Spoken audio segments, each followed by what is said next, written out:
to start up.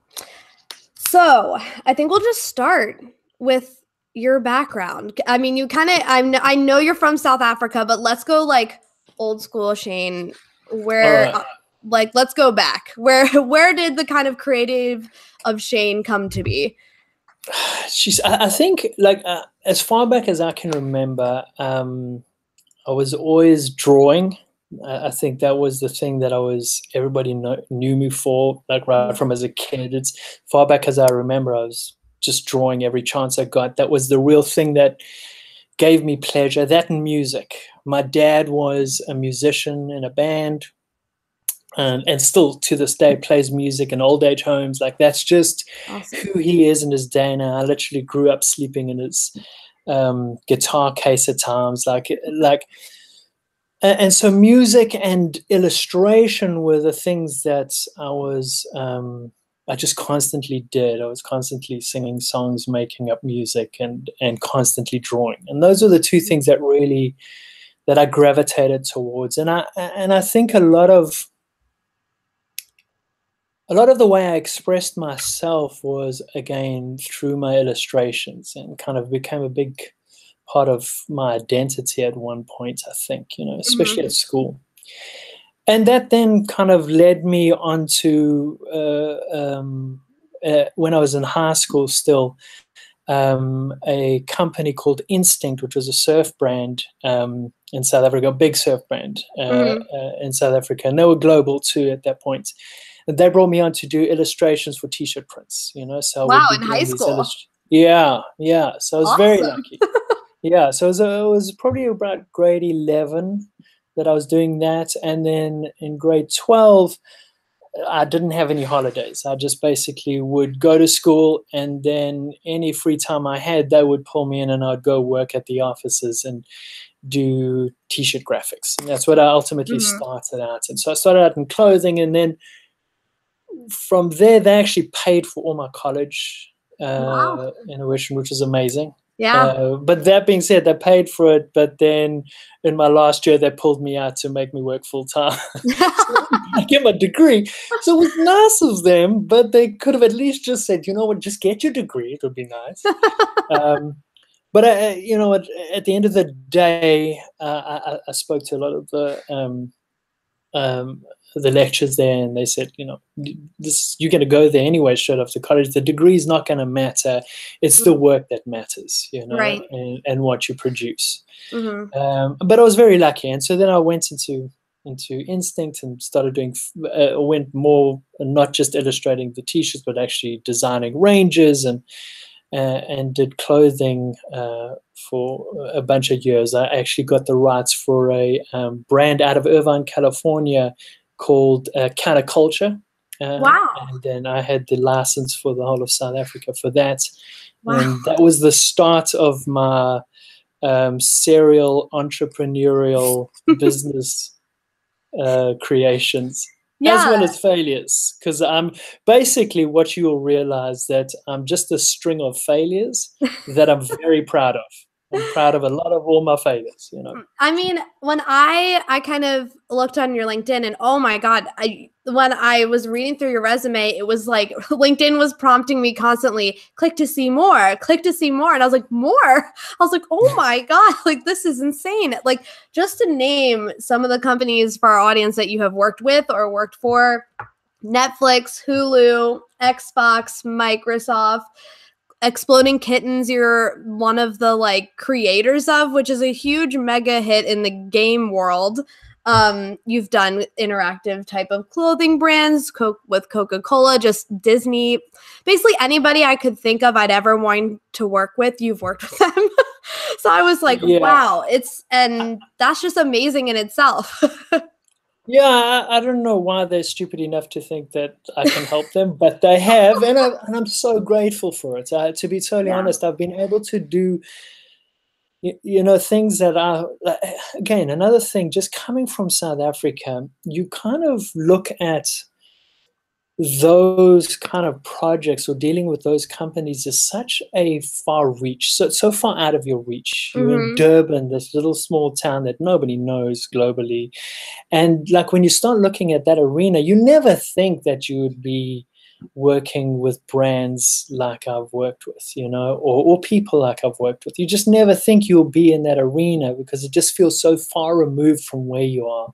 Right. You know, so even now when I do some projects, or I am like currently I'm doing a project that I can't really talk about with Facebook, but it's Oh, so super secret. amazing. Yeah, it's really cool that I'm able to come on and do some consultation of that on some very what I think will be defining projects, you know, for Right. people in the future, you know, Mhm.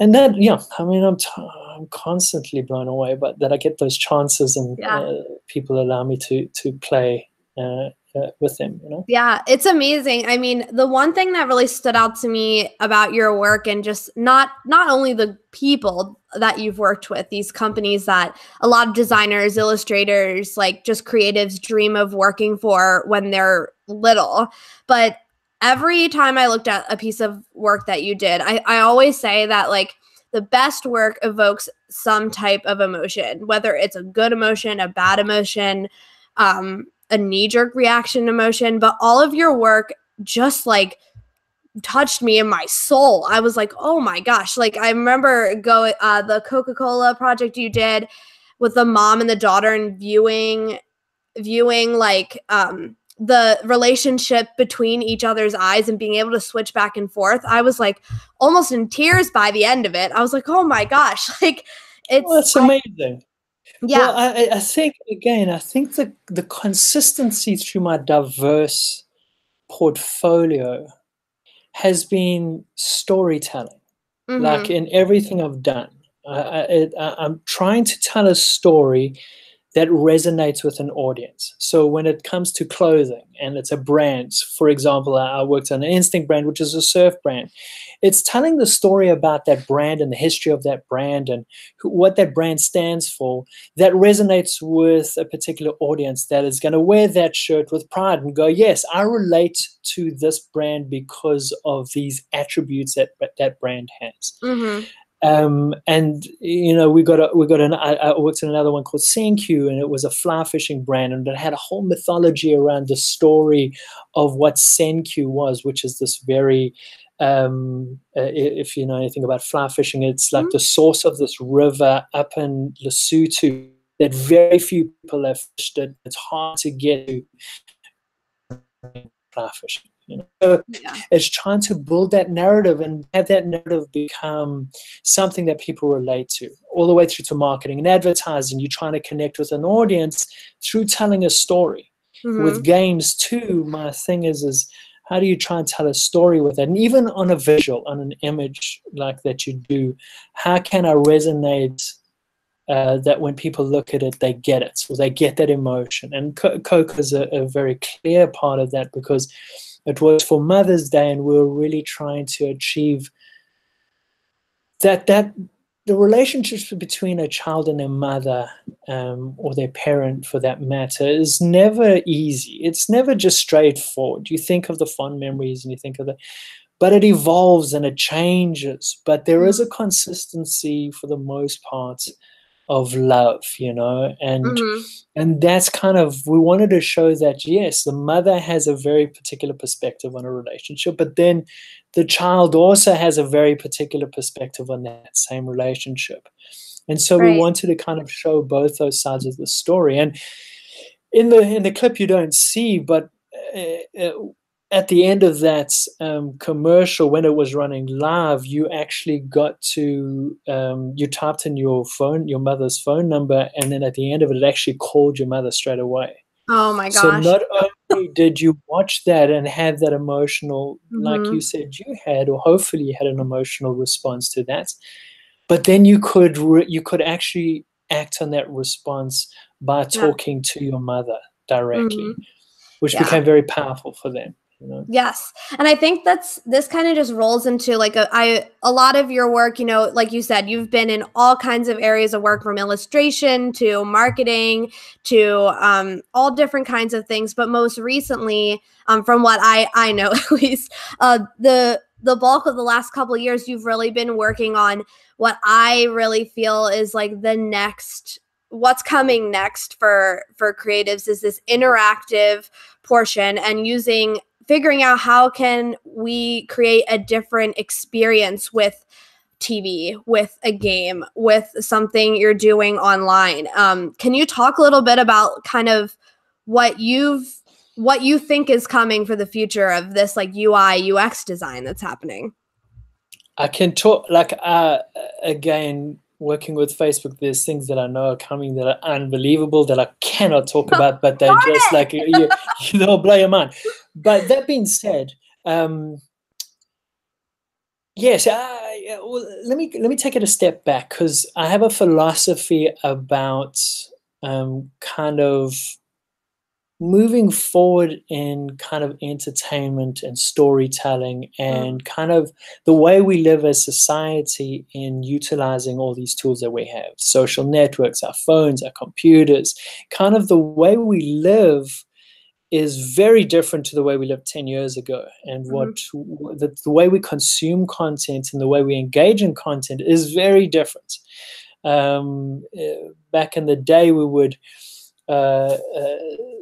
kind of sit around campfires and tell stories, and I'm talking about back in the mammoth days where we would come down and I would tell the story. You won't believe it, but I took down this mammoth, and in that experience, like around the campfire, they would go like, "Oh, what? You took down a mammoth? What did you use?" And I said, "I used a spear. It's the only way you kill a mammoth. You just go throw it from a distance." And it became a conversation between the audience. And then as time went on, you saw that the storyteller and the audience kind of got separated as people went on stage and started to tell stories, like, and plays were done. And then as that turned into kind of movies and people were telling stories on movies, you got separated even more, because it wasn't even real people. Now you're looking at screens. And then when you ultimately got into TV, you ended up just sitting on the couch, half asleep with your remote control. And the narration and the actual audience was very separated, in terms of connecting. And so moving forward, and understanding the way we kind of connect with each other with all our technologies, and the way we're constantly talking to each other through text or sending photos, or sharing digitally our lives in way more detail than we've ever shared ourselves. I see stories being able to, and I use the word capitalize, but I don't mean capitalize. I actually take advantage of those elements to really tell stories that are meaningful. You can sit and watch a movie and be touched and moved and cry and laugh, and I believe that we can be moved in the same way, if not even more, by having the story be able to react to our input. Right. And the way we engage in that story, and the way we might feel responsible for engaging in that story, could be super powerful. It will never take away linear watching, because people have you don't always want to lean forward. You want to lean back and relax at times, but there's times you want to lean forward. There's times you only have 5 minutes in a car, or I might be reminded even in the real world that the story exists. But the big part of all this, and I'll kind of get into some of the stuff that I'm doing, but the philosophy that I always look at for any of these things, VR, AR, interactive narrative, even ARGs, the stories that live in the real world and on screen, and kind of the combination of that. The most important thing I think that you need to think about, and anybody that is looking at this space, is not to be a gimmick, because 90% of the time these things will be gimmicks, and they will be seen as gimmicks.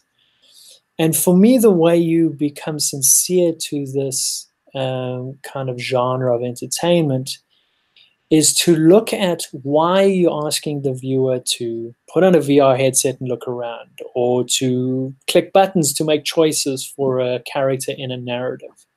And the answer should always be is to drive the story, to expose the character, story and character, good story and good characters paramount, because that's what's going to resonate with the audience.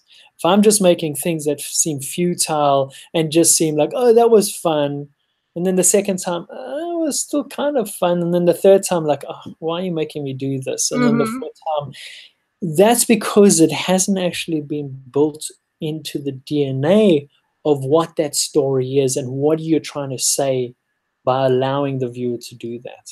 Right. And for me, that's hugely important. Yeah. I mean, that's such a great point because I feel like nowadays we live in a world that's more connected than ever. I can connect with someone on the other side of the world, but I feel like we're so connected that we're not connected. Do you Yeah, know what I mean? Like absolutely. the human connection is lost, and the story, learning about someone and their story is lost at a certain point, and there's no more conversation being had, there's no more deep thought or reasoning being had. And I think with this, what you've been doing recently in this work about being able to like put myself inside of the work and almost control it to a point, is it was really interesting. I wasn't sure. I took a look at some of these. I think one was like an interactive TV show almost, where I made choices for the character, and it was filmed in a way that the main character was like interacting with me, like asking me questions. And for like a second I had to remember, like, whoa, wait, like this isn't somebody on the other screen. Like this is a video, I'm making choices. It was a kind of a surreal experience in a way to experience something like that. Yeah, so I'm doing a show now that's it's with Sony and Walmart and a company called Echo, which is a company I worked for Yeah. prior for a few years, and then ultimately left and got to do the show with him. But that's what I'm trying to explore. Mhm. I want the viewer in this particular case is a very unique interactive experience, because in the one that I'm kind of looking at, again, looking at how can I build the DNA of the show, the DNA of the interactivity to be part of the story and to be part of the show. Mhm. And so for EXP, what I think is really unique about it is that you as a viewer are part of the show. In fact, the story is about the journey of you and the main character, and how that evolves across the season. Yeah. And that comes in two ways. One, where I can force him to do things that he doesn't want to do, or I Mhm. can communicate with him in a way just like a friend would communicate with him and influence him in that communication. Right. But this brings up all these like kind of things like, what does it mean to control somebody? And he's aware of it. He knows who you are. You're part of this experience. And that brings up like, what does free will mean? What does control mean? What does that mean if you can make a person do something that might, from your perspective, be the right thing for him, but from his perspective is not what he wants to do, you Right. know? And kind of what are those moral dilemmas, and how can we as a viewer face them and deal with them, and what does that mean, you know? And the Right. idea of what is God, like these also have a lot of meta themes of what is God, and kind of, you know, Right. what, like all those things. And ultimately I want you to reflect at the end of the season on the world, but in a fun way. We're not Right. going too heavy and too heady on it, although we do deal with there are some anvils of a story that land in a heavy way, but for the most part, it's a fun ride. But I'm really trying to look at, like, because I haven't seen that done, and as I say that, I believe we shot the pilot last year, and I believe it's really amazing, and I'm Mhm. super proud of it. And I think we're doing something totally unique. Um, eh, I still am not. I'm very aware that it's harder to succeed in Mhm. pulling off something like this successfully, and it's way easier to really mess it up pretty bad, you know. And so I'm very aware of that. But currently, I feel like conceptually and kind of where we've executed it so far, at least the pilot has been really well received. Great. I think we have something magical that when people play it, I'm hoping they feel the same way, because I'm really trying to do something that I've never seen before and would excite me had I seen it, So, but I don't Yeah. know, I don't know what's going to work and what's not going to work. I agree though, because when I mean, it's so funny because literally a couple of weeks ago, like I only watch television through streaming services, so Hulu and Netflix and Amazon. And a couple of weeks ago, I saw a commercial, and I can't remember for the life of me if it was Hulu or Netflix, but it talked about they were going to have interactive shows, and I was like, that's pretty cool. That's amazing. And then I through like the company Echo, I took a look at their stuff, and when I was like watching it, it just like blew my mind. And I was kind of like, oh my gosh, this is going to be the future. Because I feel like this is a perfect combination of the person that loves to watch cinema and then the person that loves like gaming and participating in the story, and like this is where those two meet. And I think it's going to be, I mean, you're on to something. I really do. It's amazing what I've seen I so think so too. far. It's just it's really hard to pull off. And actually, to be totally honest, I think, like, I'm actually really proud of the Coke ad. The Coke commercial, I think, really kind of starts to scratch the surface of what an interactive experience can be emotionally, you Mm-hmm. know? Because again, games, when you play them, there is a kind of a separation between the digital character that you're playing and the emotional attachment that you have. Although there are games out there that can move you crazily emotional, and Pixar obviously has proven that Mm-hmm. you can have just be sobbing in front of a digital character on screen. So we know that that's possible. But Mm-hmm. again, it boils down to like good writing, good characters that resonate with the audience, that every click then becomes meaningful and Mm-hmm. not frivolous, Right. to that narrative. So that Yeah. every kick, I want to see what happens. I'm nervous. I have a moral dilemma, or I think this is going to be funny to put him in this situation, or Mm-hmm. like I want to feel something with every click and not just feel like, oh, let's see what he does here. Oh, I need to be challenged by that Yeah. click, in my opinion, Yeah. which is not No, easy to do. yeah. And so, like, taking a step back, because I just realized I never asked you this. How did this come to be? You came illustrating surfboards and apparel into this world of this new frontier. Like, I assume you didn't just take like one giant leap from one to the other. What kind No. of led you into this? Yeah, so when I came over to America, I joined a company at the time, which was way out of my comfort zone, called WizKids, which was headed up by this guy by the name of Jordan Wiseman, who in his own right is a genius. And Mm-hmm. um, I got to learn a lot from him, and in that world, I was telling stories. I was creating worlds and characters and games, physical games, Mm-hmm. at that company. And then got to a point where I was like, I want to take clothing and kind of apply gaming to clothing, because I've never seen that. Like we are, again, coming from the idea of that branding tells a story, and you telling a story with the brand and building, like I said earlier. But what if you could literally tell a story with your clothing?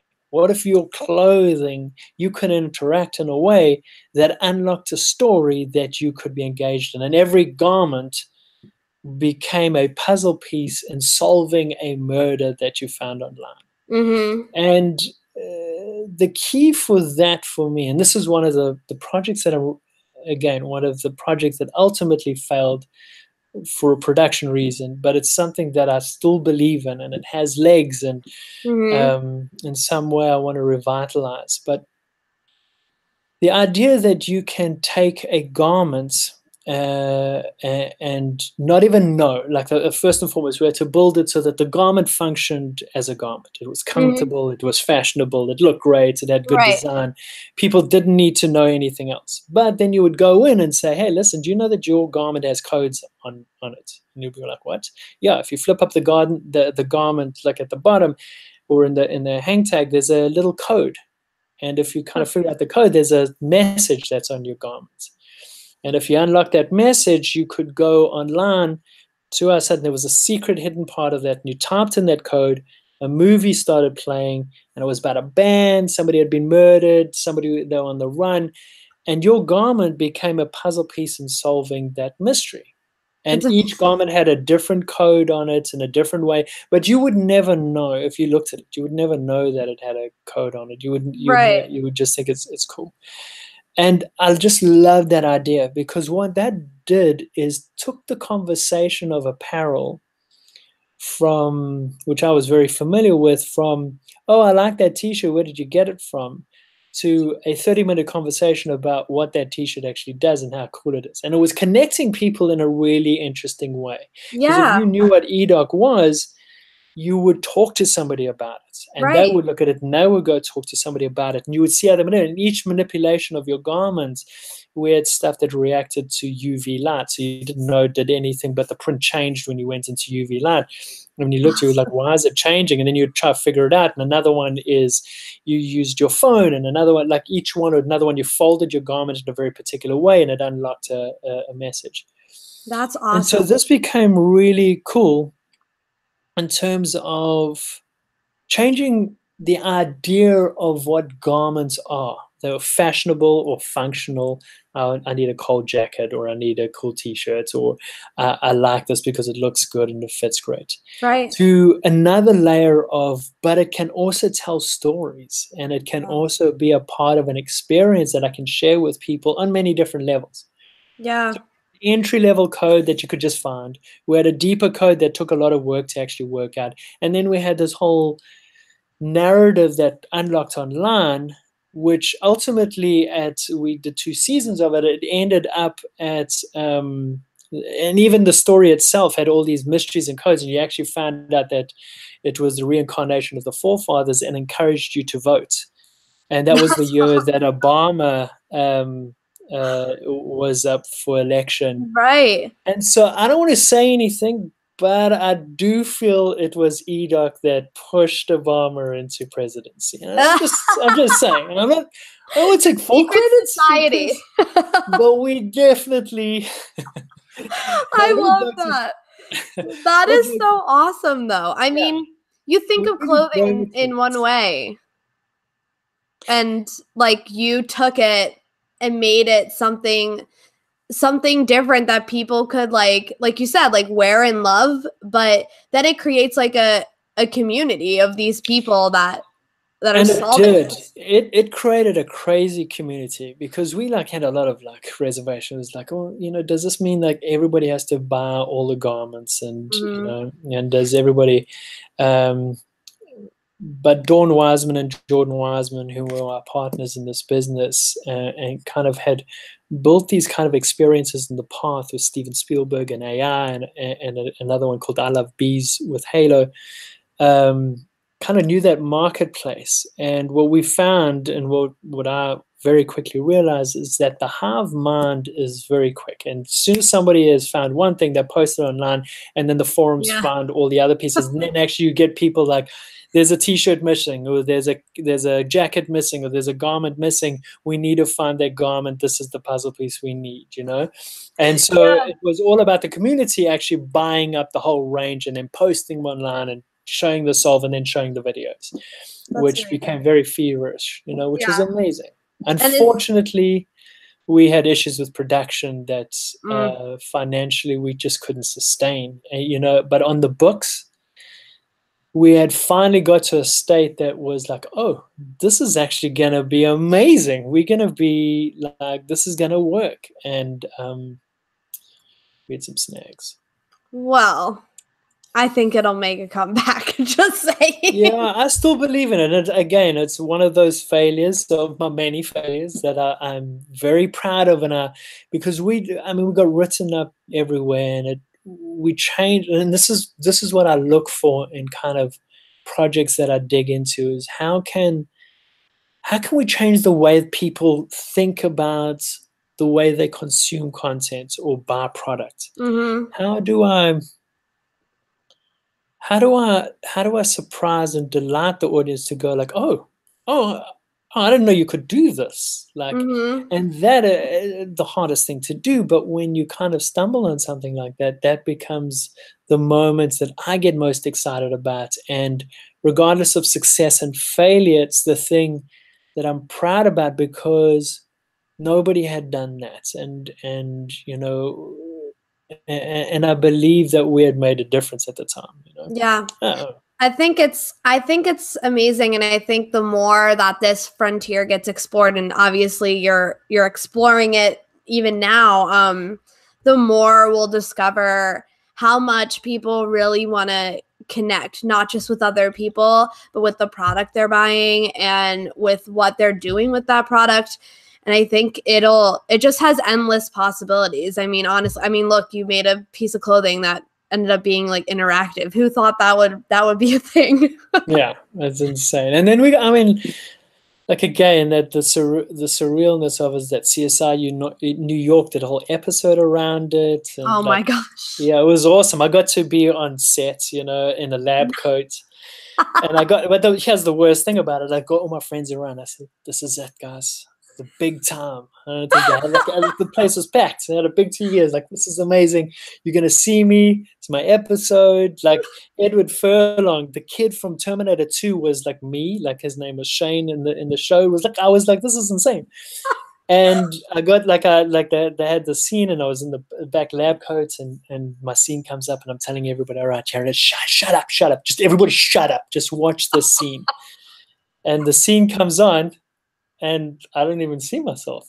And I'm like, Oh, wow, I was in the scene. And then I freeze framed it, and you see me just walking in the background, blurry. You know that picture of like Bigfoot that you always see? yeah. It's a little blurrier than that. And so I just said, that's me, screen grab, circled it, posted onto the internet, just to make sure they knew I was on that show. Oh, hey, you were in the credits at least, and that's all that Exactly. matters. Yeah, It that's means you were exactly right. there. Well, like just taking like a step. So like we've talked about this cool interactive thing that you're exploring, but I also wanted to talk to you because I found when I was looking through your resume and stuff, I was like, oh, okay, I kind of see like a progression here. You started here and then here and here. And then all of a sudden it was like creator of Exploding Kittens. And I was like, wait, what? Because that is Yeah. like such a popular game. I mean, I've seen it in Target. A couple of my friends at work, I was actually talking to them about it like months ago, asking them, "Oh, is it good to play? Should I buy it?" And they were like, "Oh my gosh, yes, it's so fun." And then here to come to find out that you are one of the creators of the game, and it broke GoFundMe records. I mean, how did that come to be? So yeah, so again, that's a big part of just creating stuff is you never know what's going to work. So I Mm-hmm. was working at Xbox Studios, and they kind of brought me on to kind of look at how they were creating content shows, that some of the most amazing shows at the time, and they were looking at me to kind of take the Xbox and the Kinect, and how can we actually capitalize on that technology to enhance the experiences that they watch. Mm-hmm. And ultimately, we started developing some amazing stuff. It didn't ultimately happen because the company shut down Yeah. over that period for various reasons. But in that time, they paid me to stay on and carry on. And so when I was there, we were sitting around. I had nothing to work on. Mm-hmm. And so while I was there, I said, well, I had a gaming company that I started called Fantini, and I had this app game that I kind of thought would be fun I think I called it Butter Boom or something like that. It was like a terrible name. And I had it, and I said, like, well, let me take a deck of cards. I'll assign the values of what I had created so far to a deck of cards, and let's just play it. It's like a fun little game. It's like really built on a very simple premise of there's a bomb in the deck, and the closer you draw, you're just drawing it, and whoever gets the bomb dies. That's really the premise. And Right. then ultimately, I built on that premise the idea of well, let's get cards that can diffuse it or pass it on or deflect it, and you build the deck. So it's a really simple game Mm. that we started assigning it and started tweaking it and playing with it. And I worked with another one of my colleagues at Xbox, Ilan Lee, who I've known for years, and then started to just kind of play it more and more, and realized that, oh, this is actually a really fun game. Like, people were coming back in the office the next day and saying, oh, it's on. Yesterday was close, but it's going down. Like, because there's like, it's the kind of game that when you play it for the first time, it seems very simple and, oh, you get it. But if you actually start to understand the rules, it's like poker. You can actually become good at the game.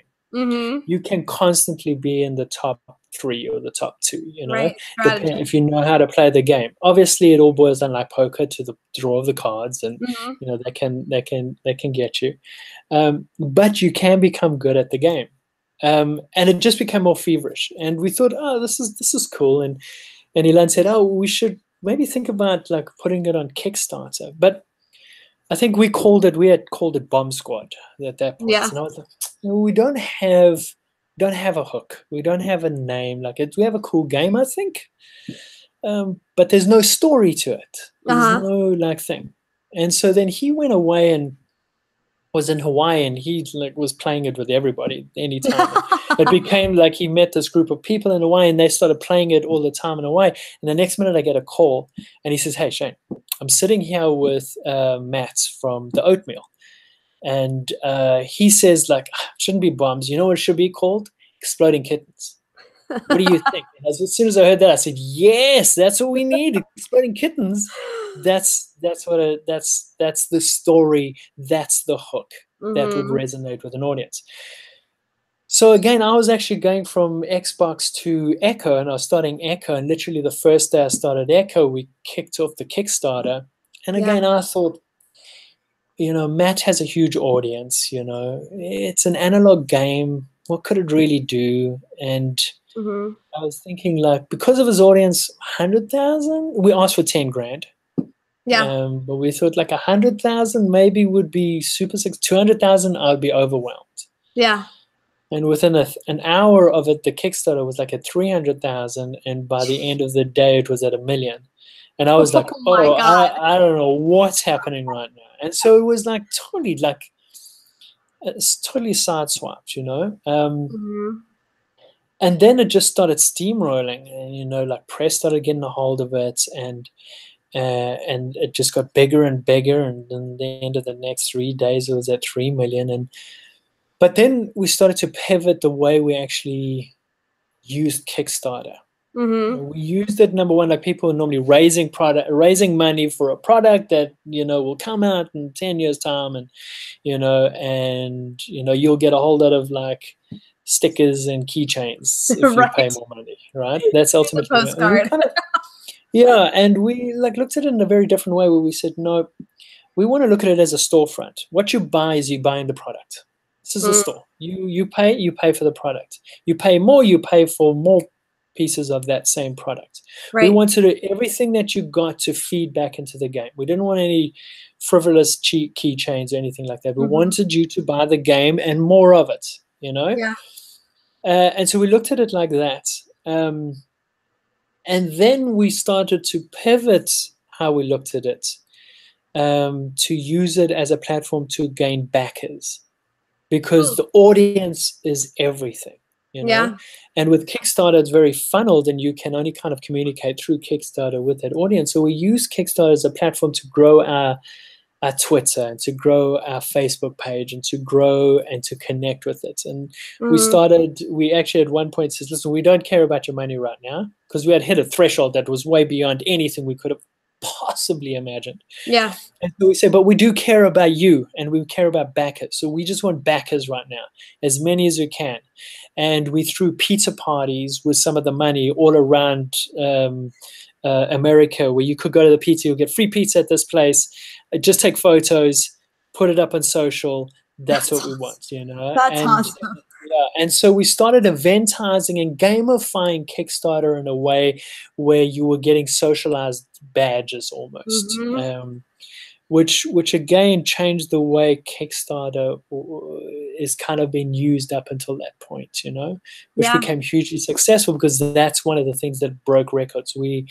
I think currently, I don't even know where we are now. We might be in like number 6 or 7th top Kickstarter. We were Wow. like 4 at one stage, but we are like the most backed Kickstarter of all time. So we have the most backers behind it, which is crazy. Like that's Yeah. just an insane thing. Right.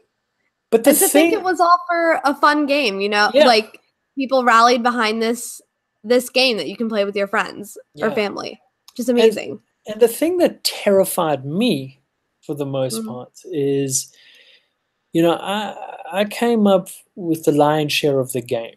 It came from a previous company that we kind of now built it. It was going to be digital and built it into an analog game.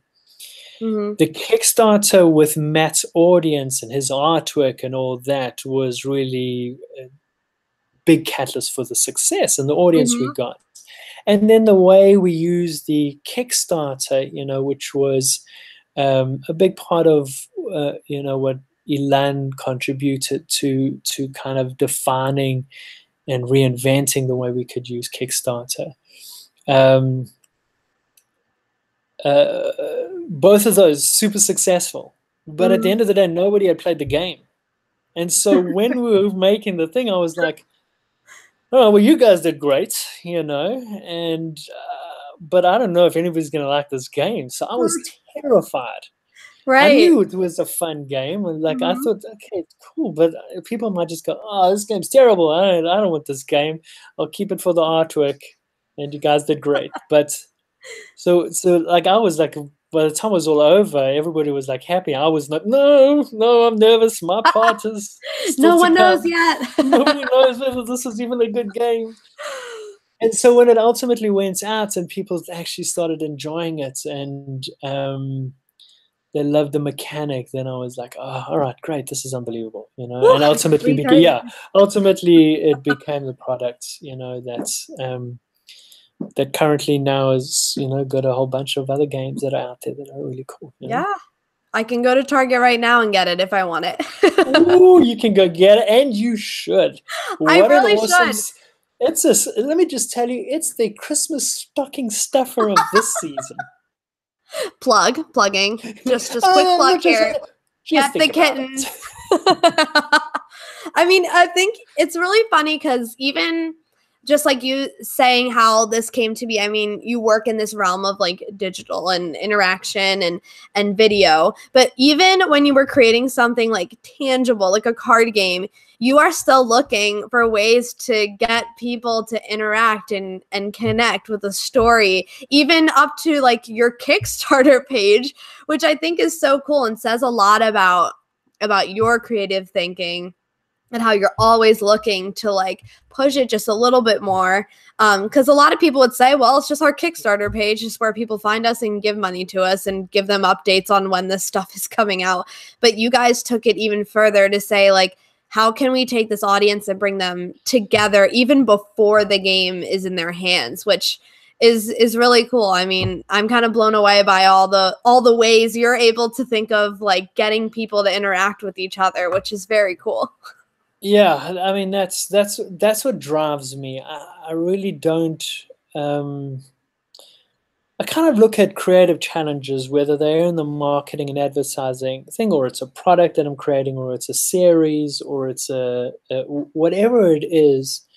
Even in the traditional marketplace, I Mhm. still kind of look for those ways where identify what has been working for whatever that product is, right? Don't throw that out the window. If it works, use it. But then Mhm. look at how you can capitalize on the way it works and maybe either just keep it and kind of add to it, or look at what they're doing and see how can we turn that on its head, that will surprise or delight an audience in a way. Mhm. And again, like going back to clothing, we built that in layers. One, because we understand the way people are. Some people want to dig in and find all the information. Some people don't. When it comes to clothing, we needed it to work as clothing and be fashionable, and people wanted to wear it because it's a nice garment. It feels good, it fits great, and looks good. First and Mm-hmm. foremost, we had to be core. It's an apparel line. And then we hit, like I said, an easy code on there that this is just a fun thing to show somebody on your shirt. Mm-hmm. But then there's another code that is a lot more harder that challenges you to kind of figure it out. And then if you figured that out and you went online, there's a movie and you got rewarded with that. Yeah. And so there's layers to the experiences. And that's the way I like to build a lot of the things that I do, or think about a lot of the solutions creatively of what I build. Yeah. To kind of look at how is a consumer going to engage in this, and how can we satisfy that consumer depending on how involved they want to be in the content in the product itself. Mm-hmm. And I think that is something that, just as a graphic designer, I design something and I kind of know the buck stops here. Like, okay, here's your mailer and it's going to send you to this website and that's it. And I think it's really a whole new frontier and a whole new way to push creativity and be like, okay, what if we said it didn't end with this mailer? What if Yeah. we pushed them somewhere else and then took them here and then made them do this? And I think it's just the beginning. And I know UI and UX is like a part of how that is like evolving. But I'd be really excited to see how it becomes more and more common in a lot of things. I mean, if you want to go all the way back, I remember as a kid, I used to read those books that was like Choose Your Own Adventure. Yeah, And exactly. that's basically what you're doing here, but with like so much more complex. And I think The tools, it's cool. sorry, I think the tools that we have at our hand are so exciting to play with, because they're Yeah. just so amazing and so powerful that we have these like computers in our hands that can do so much. They can pinpoint where I am in the world. They can like curate based on things that I've liked, more things that I like, and Mm-hmm. it can it can do so much for me. And I'm always obsessed with the story never just ending like on a screen or in on a piece of paper. Mm-hmm. How can that story bleed into the natural habits of the audience, Right. and how can Yeah. I capitalize on that if the audience wants more, Mm-hmm. and hopefully again you build a world and a story that people want to live in. And then how can I expand on that and make you be able to almost live in many ways, whether it's Right. in a novel or it's in something is ignited based on an area I am on my phone that gives me insight to something that's going to air next week. Like, how do I play with that? Because we have such powerful tools at our hands that are so awesome and so fun. But how can we use those toys again? And I say this very with a lot of conviction, in a meaningful way, that it doesn't become tedious and a gimmick, Mm-hmm. and also to be able to give the viewer the option to engage or not. So how Mm-hmm. much I want, I can have. The more I dig, the more I reward you. And that kind of narrative or storytelling is the thing that I get really, those are the challenges, even whether it's doing a show, whether it's doing a marketing campaign, or whether it's even just creating a product, that I kind of always look at. Right. I think that's like such great advice, and like anybody who's a creative, like to think like just because you're a photographer, a designer, an illustrator, it doesn't have to stop there. Like you said, there's so many different tools. I was just talking to Paul Tranny from Adobe like 2 weeks ago. He's just saying like, look at all the things you can do like with these programs. Like just create, just Yeah. try new things. And I think it's just the start, like I said, like with what you're doing, it's just the start of like showing people that it doesn't have to stop with this piece of paper or at the credits of this movie. Yeah, and totally, and that's the thing that I get excited. Like even with, for example, the Hulu anthology series that I did, Mm-hmm. called The House. which again, we were tasked to actually do that thing in 1 month. So production was Jeez. crazy, and Oh yeah, my it was God. insane, insane. They were very kind enough to give us a budget, and even test it out. But that was like one of those ones where I was taking a traditional format, right? Mm-hmm. So it was an anthology short form series that kind of lived on Hulu sites, and each one of those episodes had a complete story. Mm-hmm. But if you paid attention, you started to realize, oh, these episodes actually are connected, Mm. and there's over various times, and in another way. And then you started to realize that not only are they connected, but when Hulu does the Halloween specials, and Netflix does it too, they always curate a group of shows that are front and center of a Halloween that I can watch. Amityville Horror, Shining, Mm-hmm. whatever they had the license for at that time.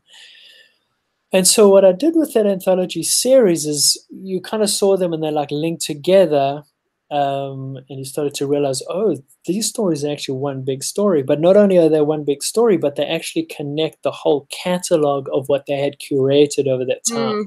So The Shining and Amityville Horror and Exorcist was all part of that universe that we had Wow. created. And Yeah. the details were in there, and you didn't need to know. You didn't need to care Mm-hmm. about. But it was, if you paid attention, there was a link. If you paid more attention, you realize, oh, it connects it to that. And then Right. we did 2 VR components that attached to 2 episodes. That if you watched the VR independently, you had an experience. If you watched the linear, you had an experience. But if you watched both of them, it changed your perspective of what that story was, at least Huh. of one of the characters. So it gave you, again, the idea there was using VR as another perspective, but not Mm-hmm. as another perspective of the way I can engage in the content, but as another perspective on the narrative itself. Mm-hmm. And so Yeah. that was fun. And ultimately, like there's episodes that I'm a lot more prouder of, Mm.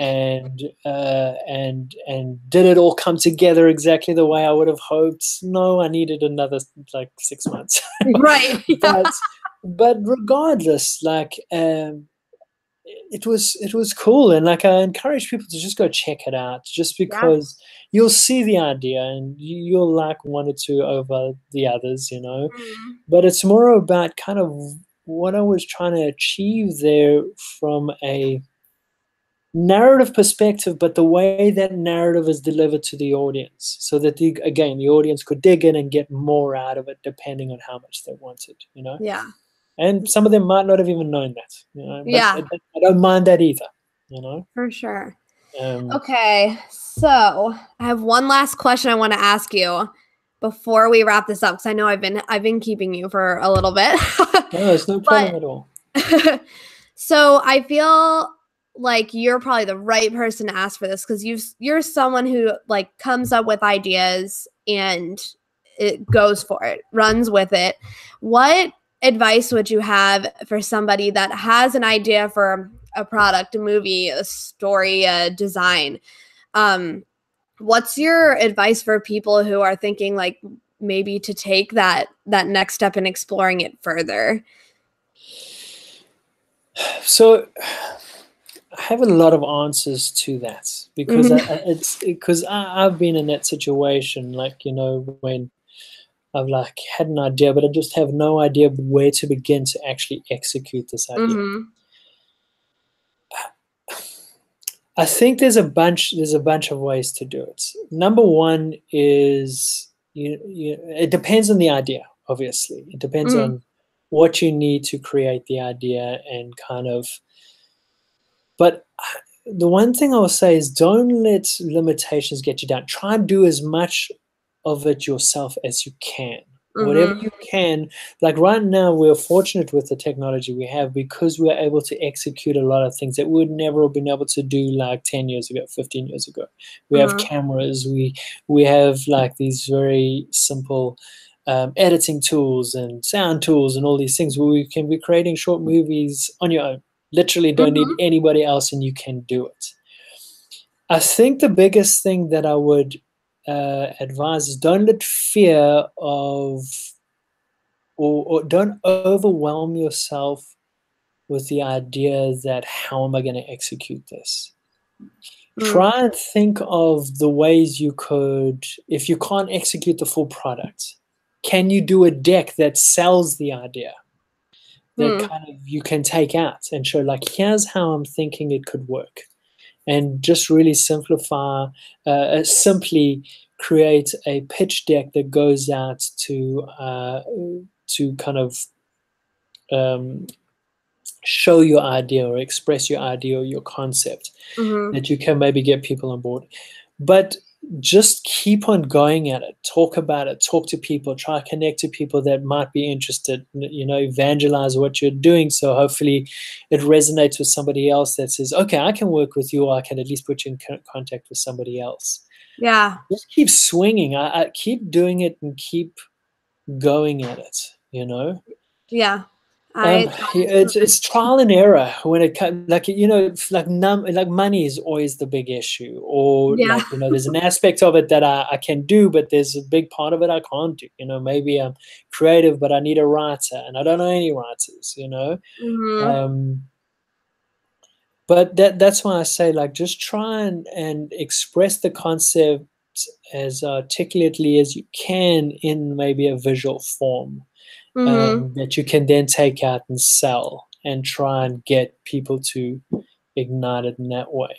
Yeah. And then once you start connecting with the people in that realm, then you can start collaborating and building, and it Mhm. becomes a little bit easier to kind of execute on those ideas. Yeah. No, I completely agree. I think as being like a creative person and knowing like, being in the creative community, I always hear people saying like, "Whoa, what about an idea for this?" or "What about this?"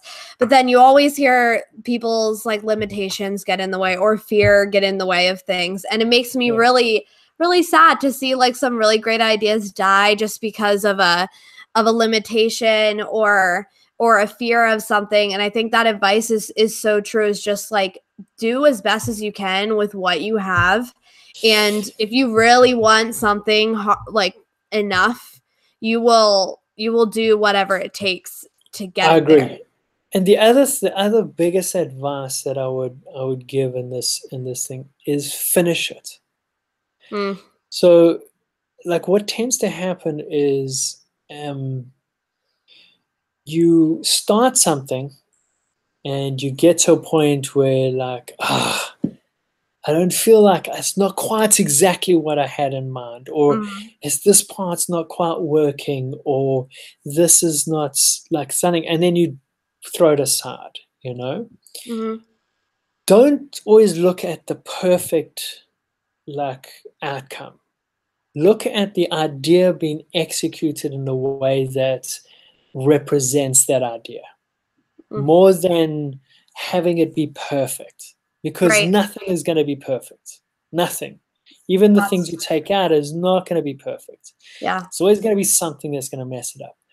But the most important thing is to see the idea and complete it. And again, that might be just completing the deck that illustrates the idea, Mm. or writing and finishing the script, or shooting something and editing it and getting it out there. But just create, keep on creating and get it out there. Because again, the thing that you just never know is what's going to resonate. So for example, Exploding Kittens for me, Mm. I still have a very weird relationship with Exploding Kittens, because people come up to me and they say, like, oh my gosh, Exploding Kittens, amazing. Like, blew my mind. Like, everywhere I go, somebody wants to pull me into an office just to tell me that they love Exploding Kittens. But Exploding Kittens was one of these weird examples where I didn't pour my heart and soul into Exploding Kittens. Mm-hmm. Exploding Kittens was something that I did to pass time, and then worked on it and crafted it. And listen, there was a lot of work on it that was done, but it wasn't like something that I did with eDoc, or Right. something where it was night and day with eDoc. That was my career. That was my focus. That's all I did. When I Mm-hmm. was doing Exploding Kittens was a thing on the side that I thought, yeah, it's fun. It's a fun card game. Nobody's going to buy it. That's basically how I thought. and I was like concentrating on like my job at Echo and like starting to create shows and like on a whole nother path, like creatively, that I was putting my blood, sweat, and tears into it, you know? Yeah. And so when explaining kids, and not to say I didn't work hard on explaining kids, but when explaining kids did kick off, it was like, oh, what? Like, that's insane. Like I would never have thought that that happened. How did And this then happen? only in going, yeah, how does this happen? And only going back and kind of dissecting it, it was I could see how it connected. Mm-hmm. And that's why just creating something and getting it and finishing it in whatever form that is, that's what I encourage you to do, because you just don't know. That Mm-hmm. little kernel will be picked up and said, okay, I've got somebody that can take this to the next level. Oh, this is great. This is awesome. Let's get that out there. Mm-hmm. You just don't know what's going to work and what's going to resonate. Right. But you won't ever know if you don't finish it and you just shelve it. Yep. That's the thing. You Yeah. know? I mean, who would have thought that you would be going around talking about exploding kittens all the time? Like everybody's doing digital, and you know what we said? You know what we want to do? A card game, Yeah. like physical. Right. That's what we're gonna do. Yeah. Oh, what digital?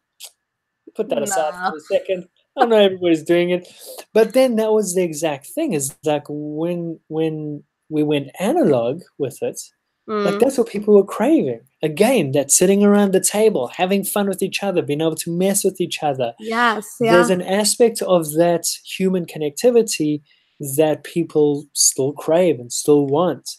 Yeah. And you know, there's not much out there. I mean, Cards Against Humanity is a huge one that's, you know, Mm. is majorly successful, and they were actually very incremental help in actually getting our production and stuff sorted. Um, but you just don't know. Right. Ultimately, I never know. And Yeah. things that you think, like, I believe in this, you know. But then also the other thing, there's two things that the other bit of advice that I'd give in wrapping this up, and I'm probably taking way longer than you want No, me to it's take. fine. It's fine.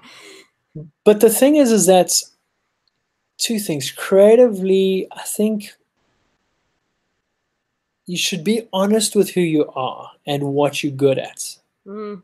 and be sincere to that.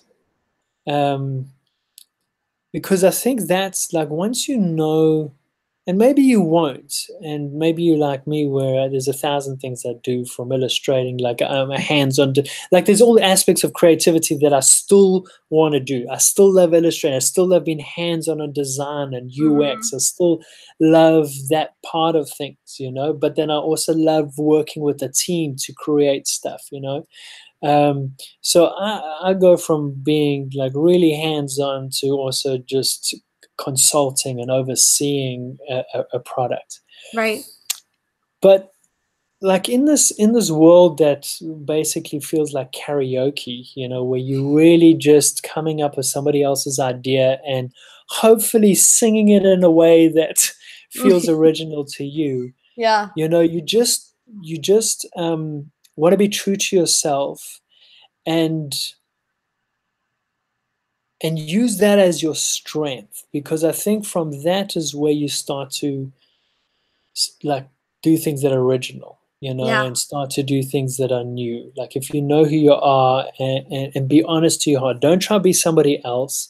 Be Mm-hmm. inspired by the people, but really try to strive for being to be original and do something new. Like I don't know. Maybe that's a very lofty kind of thing, No. and it's not easy to do. But it's like I think it is important, you know. Mm-hmm. And then do what you love. Like do the things you love doing, the things that excite you when you're doing it, because those passions, that's where your heart's at, and where your heart's at is where you're going to create something special. I think. You know? Yeah.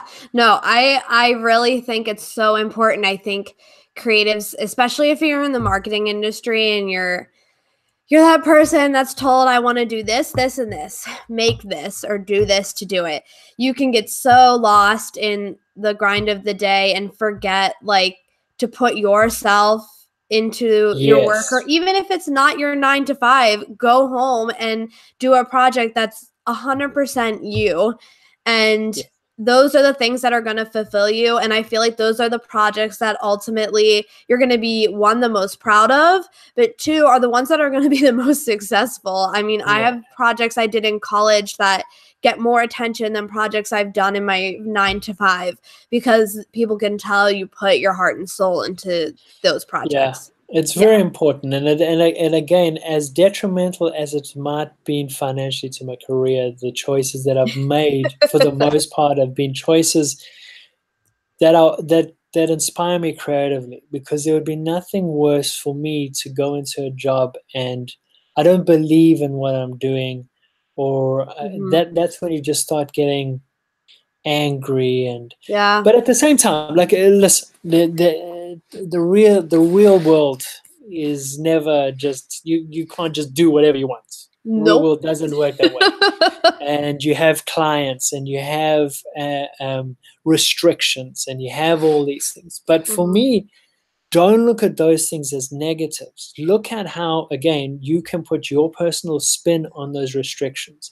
I love having constraints, because that gives me the ability to try and push those restraints into new avenues. So, like, I did a thing for Shell, for the Make the Future campaign, and that was a huge global campaign where it had like 7 linear commercials as well as an interactive experience, and they wanted the message was so large.